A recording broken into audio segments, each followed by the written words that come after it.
വെറും 9 ദിവസം മാത്രം അധികാരത്തിലിരുന്ന ഫയഡോർ ഒന്നാമനെ പറ്റി കേട്ടിട്ടുണ്ടോ?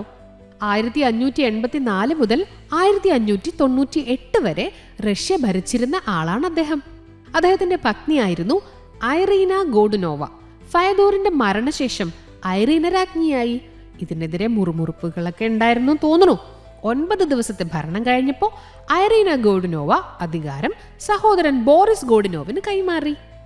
അടുത്തയാള് ഖാലിദ് ബിൻ ബർഗാഷ് ആണ്.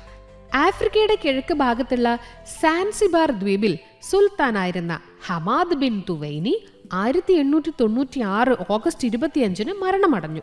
തുടർന്നാണ് ഖാലിദ് ബിൻ ബർഗാഷ് അധികാരമേറ്റത്. എന്നാൽ സാൻസിബാറിന്റെ നിയന്ത്രണത്തിന് വേണ്ടി ശ്രമിച്ചുകൊണ്ടിരുന്ന ബ്രിട്ടൻ ഇത് അംഗീകരിച്ചില്ല. അവര് സാൻസിബാറിനെതിരെ യുദ്ധത്തിനിറങ്ങി. ഓഗസ്റ്റ് 27 വെറും 38 മിനിറ്റ് മാത്രം നീണ്ട യുദ്ധത്തിൽ സാൻസിബാറും പരാജയപ്പെട്ടു. അങ്ങനെ 2 ദിവസം മാത്രം അധികാരത്തിലിരുന്ന ഖാലിദ് ബിൻ ബർഗാഷിന്റെ ഭരണം അവസാനിച്ചു. ബ്രിട്ടീഷുകാരുടെ താല്പര്യമനുസരിച്ച് ഹമൌദ് ബിൻ മുഹമ്മദ് സാൻസിബാറിന്റെ അടുത്ത ഭരണാധികാരി ആവുകയും ചെയ്തു. എന്നാൽ 20 മിനിറ്റിൽ താഴെ മാത്രം രാജാവായിരുന്നിട്ടുള്ള ഒരാളുണ്ട്. അതാരാ അറിയോ?